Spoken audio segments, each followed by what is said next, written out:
Comment ça tu sais pas faire? Je vais te montrer comment on nettoie un ananas et comment on le coupe en petites brunoises. En termes d'équipement, on commence avec une belle planche, ça c'est nécessaire, une très belle planche d'ailleurs, et un petit couteau à dents. Moi j'adore ça, c'est le plus facile.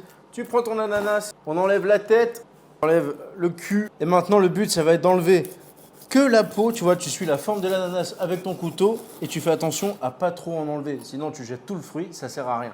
Voilà mon ananas épluché, maintenant il nous reste tous les petits yeux à nettoyer. Tu prends ton ananas fermement, un couteau, la pointe, tu rentres dans l'œil comme ça et hop, tu viens tourner jusqu'à qu'il s'enlève. Là, tu vas faire ça sur tous les petits yeux. Alors c'est chiant et fastidieux, mais au moins il y a moins de gaspillage. Sinon, deuxième technique, tu vas venir prendre ton ananas, tu positionnes ton couteau autour des yeux et là en fait, tu vas venir couper d'un côté et de l'autre pour retirer le truc. Alors moi j'ai un petit problème avec cette technique, c'est que tu fais beaucoup de gaspillage. Par contre, si c'est pour un but esthétique, pour faire des ananas rôtis entiers et que tu arrives à faire des belles diagonales, là j'avoue que ça vaut le coup. Troisième technique, tu prends une pince à désarrêter, enfin une pince en tout cas.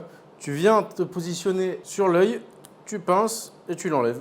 Maintenant que tu lui as enlevé tous les yeux, je vais te montrer comment faire la brunoise. Tu vas venir couper des bandes d'ananas jusqu'à arriver au cœur évidemment. Tu viens les empiler, tu viens refaire des lamelles, on va dire une julienne de 3-4 mm. L'ananas, il faut faire attention à bien le tenir, c'est hyper fragile. Et voilà pour la brunoise d'ananas. Voilà, maintenant tu sais nettoyer un ananas, en faire une brunoise. Tu n'as plus qu'à l'utiliser dans tes pâtisseries. Alors là, tu vas me dire, j'utilise dans quoi? Je sais pas, je suis pas ton père. Tu la mets dans des pavlovas, tu la mets dans des salades, tu la fais dans une assiette pour faire un beau dressage. Le plus important, c'est que tu saches la faire. On se voit dans une prochaine technique. Bye.